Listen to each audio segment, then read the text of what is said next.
윤석열 국헌문란 아님? 말 바꾸기, 궤변 물타기. 헌법재판소에서 윤석열의 국헌문란 혐의가 점점 무너지고 있다. 근데 그 주장의 근거는 뭐죠? 발언, 뒤집기, 궤변 그리고 윤석열 지지층의 물타기뿐입니다. 이 주장을 하나하나 신랄하게 반박해보겠습니다. 1. 핵심 증인의 일관된 증언. 윤석열 측 주장. 곽종근 전 특전사령관이 국회의원이 아니라 인원이라고 말했다. 그러나 사실은 곽종근 전 사령관은 헌법재판소에서 분명히 윤 대통령이 국회의원을 끌어내라고 지시했다고 증언함. 국회 의결정 족수를 맞추지 못하도록 하기 위해 의원들을 국회 본관에서 끌어내라는 명령이었다는 점을 강조함. 대통령 대리인단이 신문을 하자 인원으로 기억한다고 말 바꿨지만 이는 애초에 국회의원들을 가리킨 것이라는 맥락이 명확함.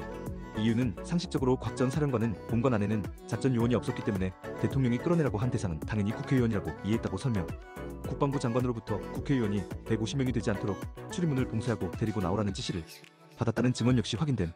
증언을 왜곡해봐야 바뀌는 건 없습니다. 핵심 증언의 의미는 분명합니다. 긴박한 상황 속에서 녹음을 한 것도 아니고 발언한 말 그 자체를 토시 하나 틀리지 않고 이야기하라고 요구하는 건 과도한 요구이고 증언의 맥락은 충분히 전해졌다고 평가되어집니다. 국회의원을 끌어내라는 지시는 존재했습니다. 2. 국회의 군 투입은 질서 유지 목적. 윤석열 측 국회와 선관위의 군 투입은 질서 유지를 위한 최소한의 조치였다. 그러나 현실은 계엄군이 국회 유리창 깨고 진입한 사실은 변함없음.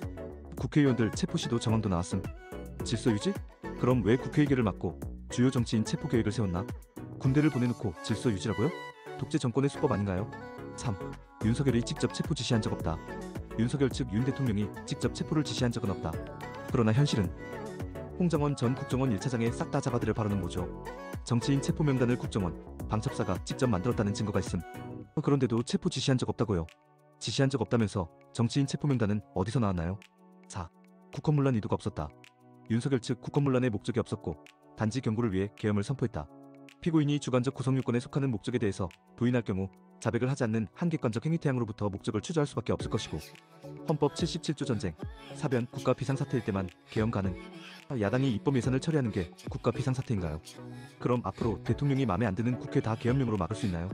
이런 헌법 조항에 비추어 보아 윤석열 피고인의 행위는 국헌문란일 수밖에 없다 할 것입니다. 5.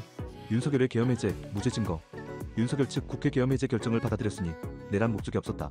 그러나 현실은 계엄 해제 요구 나오기 전까지 국회와 선관위의 무장 병력 투입, 국회의결을 막고 정치인 체포까지 계획.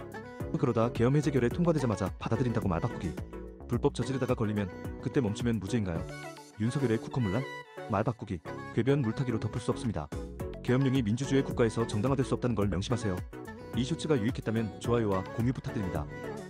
영상이 도움되셨다면 구독과 좋아요